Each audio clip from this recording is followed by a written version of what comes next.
going to learn English grammar, 6th standard English grammar chapter subject and verb agreement. यातला first part मध्ये आपण पाहिले subject आणि verb agreement म्हणजे काय, मग वर्ब कसं यूज करतात, सिंग्युलर कुठे असतं, प्लुरल कुठे असतं, या गोष्टी आपण पाहिल्या आहेत. जर पाहायचं राहिलं असेल तर त्याची लिंक मी आय बटनवर दिली आहे, इथे जाऊन तुम्ही पाहू शकता. जस्ट त्याला टच केलं तर तो व्हिडिओ तुम्हाला ओपन होऊन पाहायला मिळेल.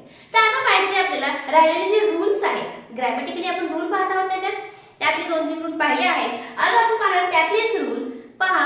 चला वेळ न घालवता पाहूया the rules. First I will write here example to explain this rule. The secretary and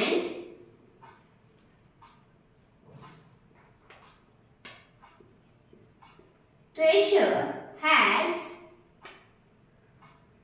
failed a complaint. इथं काय झाले, दोन सब्जेक्ट आहेत. This is one subject and this is another subject. दोन सब्जेक्ट आहेत पण this is two subject refer the same person. Secretary जे आहे तोच ट्रेजर आहे. ओके, समजायले? म्हणजे इथं दोन जरी सब्जेक्ट असतील तर बोलण्यात चाललंय एकाच व्यक्तीबद्दल. बोलल्या कोण चाललंय, एकाच व्यक्तीबद्दल बोलल्या चाललंय. म्हणून इथं सिंग्युलर हेल्पिंग वर्ब वापरण्यात आले. नॉट हॅव प्लुरल साठी वापरतात, इथं हॅज वापरले, हे सिंग्युलर साठी वापरले. ओके, चला अजून एखादा सेंटेन्स घेऊया. द कॅप्टन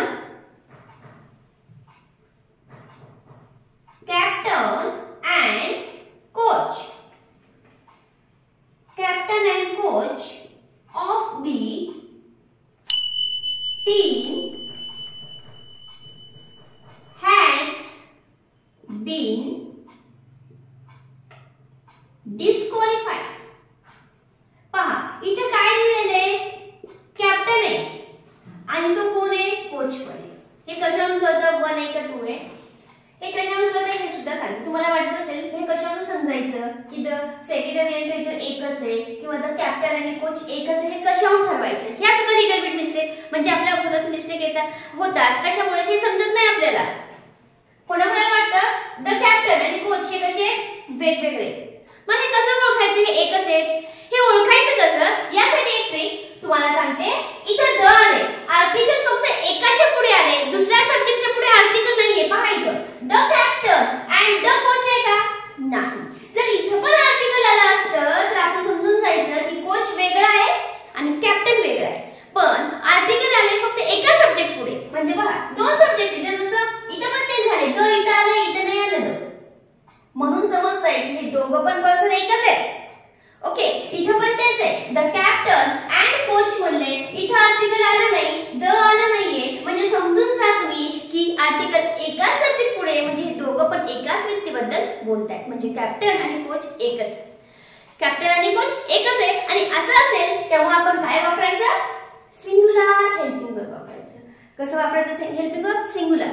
पहा तुम्हाला वाटत असेल याचा काय उपयोग होतो, तर याच्यावरच डिपेंड. तुम्हाला फाइंड द एरर एमपीएससी सुद्धा हे यूज होतं, एमपीएससी एक्झामला सुद्धा यूज होतं. का, त्यामध्ये इंग्लिश असो, बँकिंगचे एक्झाम असो, या सगळ्यामध्ये फाइंड द एरर हा खूप मोठा घटक त्यांनी ऍड केलेला आहे. आणि यामध्ये एरर फाइंड करण्यासाठी हे रूल तुम्हाला माहिती पाहिजे. सगळ्यांना वाटतं कॅप्टन अँड कोच म्हणजे कॅप्टन आणि कोच दोघाला पण काय केले, डिस्क्वालिफाय केले. नाही, कॅप्टन आणि कोच एकच आहे. पण हे कशावर ओळखायचं, हे ओळखायचं ह्या आर्टिकलवरून. आर्टिकल कोणाला लावले, दोन्ही सब्जेक्टला लावले का एका सब्जेक्टला लावले. यांनी एका सब्जेक्टच्या पुढे आर्टिकल लिहिलेला आहे, म्हणून समजून घ्या तुम्ही की कोच आणि कॅप्टन एकच आहेत, वेगवेगळे नाहीयेत. ओके, अशा पद्धतीने तुम्ही हा रूल पहा. जर दोन सब्जेक्ट असतील, सब्जेक्ट माहिती तुम्हाला म्हणजे करता दोन सब्जेक्ट कॅप्टन आणि कोच, पण कॅप्टन आणि कोच हे वेगवेगळे नसून एकच आहेत. हे कशावरून कळतं, ह्या दिलेल्या पुढच्या आर्टिकलवरून कळतं. इथे आर्टिकल नाहीये म्हणून समजून जा एकच पर्सन आहे. आणि परत ह्याच्यावरून समजतं तुम्हाला की दोघं जण एक आहे. परत काय सांगायचे मला की सब्जेक्ट दोन असतील, ऍडने जोडलेले असतील, तर ते काय समजायचं की दोघं जण एकाच पर्सन बद्दल बोलतात, हे याच्यावर समजून घ्या आर्टिकलवरून. आणि दोन्ही एकच पर्सन असेल तर मात्र इथं सिंग्युलर हेल्पिंग वर्ब वापरा. मग आता प्लुरल कधी वापरायचं?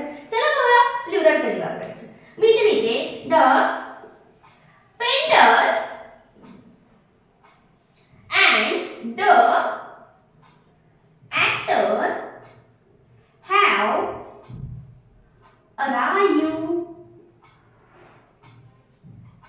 at the party. तुमच्या बुक मधले सेंटेन्स आहेत सगळे. आता पहा इथं काय झालेलं आहे.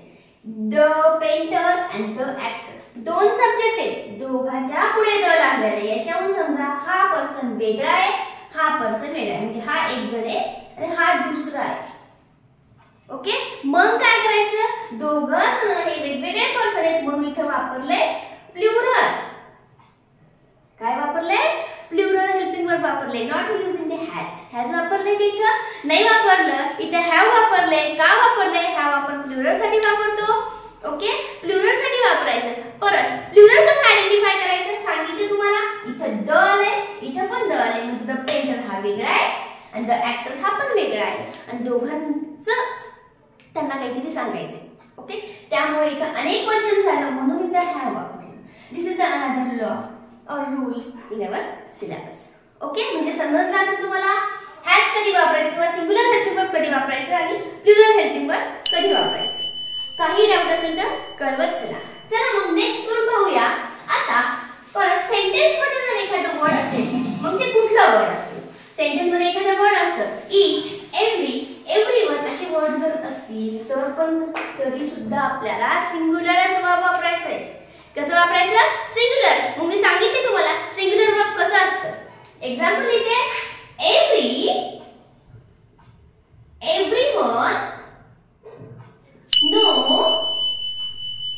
everyone knows that story. त्याला मी थोडंसं डिफरंट लिहिते. हे सेंटेन्स आहे, आपण पाहूया कुठलं करणार आहे.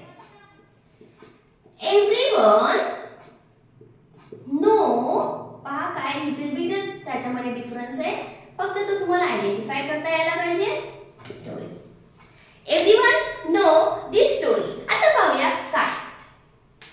एव्हरीवन नोज, इथं यस आले, इथं यस आलेलं नाही. हा लिटिल बिट डिफरन्स. मग कुठलं करेक्ट आहे? कुठलं करेक्ट असेल बरं? पहा, थोडासा विचार करा आणि कमेंट मध्ये सांगा कुठलं करेक्ट आहे.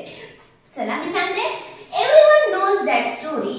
एव्हरीवन नो द स्टोरी हा झालं प्लुरल वर्ब. पण आपल्याला कुठलं घ्यायचंय? सिंग्युलर वर्ब घ्यायचंय. म्हणजे this sentence is correct. Everyone knows the story. Everyone knows मी सांगितले प्लुरल मध्ये वर्बला थोडंसं वेगळं आहे. वर्बला यस प्रत्यय असल्यावर ते सिंग्युलर म्हणायचं. वर्बला यस प्रत्यय नसेल तर मग त्याला प्लुरल म्हणायचं. म्हणजे प्लुरल आहे. हे काय आहे? प्लुरल. म्हणजे हे सेंटेन्स रॉंग येतं. इथे एव्हरीवन आले, एव्हरीवनचं सेंटेन्स मध्ये आलं असेल तर मग कसं असतं? कसं असतं तिथं वर्ब प्लुरल फॉर्म मध्ये, सॉरी सिंग्युलर फॉर्म मध्ये असतं, प्लुरल फॉर्म मध्ये नसतं. म्हणजे दिसतंय हे प्लुरल पण आहे सिंग्युलर. ओके, मग असे कुठले कुठले वर्ड आहेत? एव्हरीवन आहे. अजून फक्त एव्हरीवनच आहे का? नाही, अजून आहे. याच्यामध्ये आहे इच. पाहिजे असेल तर स्क्रीनशॉट काढून घ्या, अदरवाइज नोट डाउन करत चला. एव्हरीवन ते इथे दिले मग ते परत लिहित नाही. समवन, आयदर और असं जरी म्हटलं तरी चालते किंवा नायदर नॉर म्हणा. नायदर म्हटलं तरी चालतं. नायदर आय नॉर शी असं म्हटलं तरी चालतं. पण नायदर पण लिहून देते तुम्हाला. नायदर यासारखे वर्ड्स जर सेंटेन्स मध्ये आले असतील तर तुम्ही सिंग्युलर वर्ब वापरायचं. सिंग्युलर वर्ब वापरायचं, नॉट प्लुरल. मग सिंग्युलर कुठलं असतं? वर्ब प्लस यस किंवा यस, ते सिंग्युलर असतं. याला प्लुरल वर्ब म्हणू नका.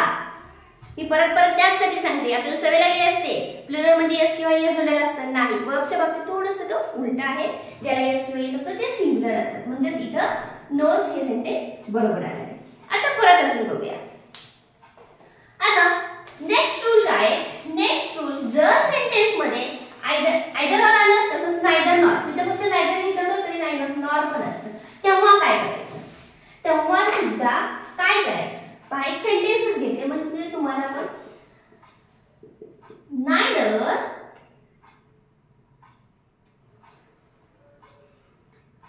Rohan nor neither Rohan nor Rakesh is willing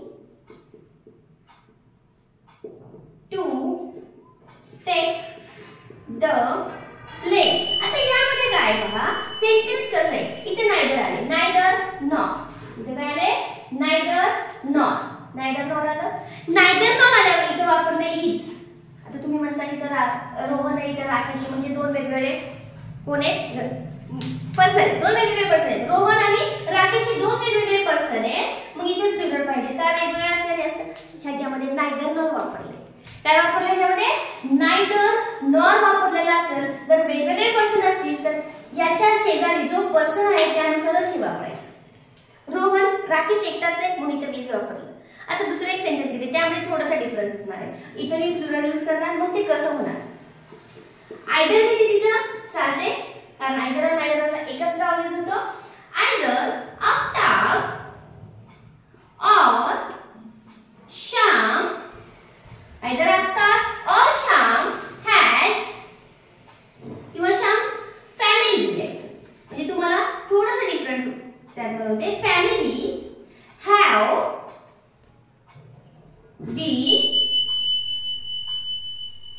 have the new car okay have new car पहा either after and or आले श्याम्स फॅमिली आफ्टर पशीच नाही तर श्यामच्या फॅमिली पशी पण काय न्यू कार थोडंसं डिफरन्स आहे तुमच्या बुक मध्ये सेंटेन्स आहे द आफ्टर और श्याम्स हॅज द बुक म्हणले श्याम्स हॅज बुक म्हणले किंवा आपण ह्याच्यामध्ये थोडंसं त्यानुसार घ्यायचं असेल तर आपण असं पण करू शकतो आयदर आफ्टर और Shyam's friends has the book. आता पहा मी काय मिस्टेक केली याच्यामध्ये मिस्टेक आहे पण कुठे केली आयदर और ने वाक्य जोडलेले परत पहा आफ्टर एक आहे आणि श्याम्स फ्रेंड्स म्हणजे दोघं जण एक ग्रुप आहे एक सिंगल आहे ओके या वेळेस काय करायचं इथं हॅज न वापरता इथं हॅव वापरायचं का याच्या शेजारी जो सब्जेक्ट असतो त्यानुसार हे हेल्पिंग वर्ब वापरायचं नॉट याच्यानुसार ओके समजायले म्हणजे जेव्हा तुम्हाला सेंटेन्स मध्ये नायदर नॉर आयदर ऑर वापरलेलं असतं त्यावेळेस जे हेल्पिंग वर्ब वापरलं असतं हे हेल्पिंग वर्ब त्याच्या जवळ जो सब्जेक्ट आहे त्यानुसार वापरा. इथे राकेश एकटा होता म्हणून इज वापरलं. आता इथं श्यामचे फ्रेंड जास्त आहे म्हणून इथं काय वापरणार तुम्ही हॅज नाही वापरायचं हॅव वापरायचं because there is the plural form. Friends म्हणजे काय झालं प्लुरल झाले जास्त जण झाले म्हणून इथे हेल्पिंग वर्ब प्लुरलचं वापरायचं म्हणजे हॅव ओके. पहा आज आपण भरपूर लॉ शिकलो आहोत जास्त एकदाच घेतले तर कन्फ्युजन होईल याची प्रॅक्टिस करा काही डाऊट असेल तर नक्की कळवत चला व्हिडिओ लाईक करत राहा लाईक करून घ्या आणि शेअर आणि सबस्क्राईब करायला मात्र विसरू नका ओके थँक्यू.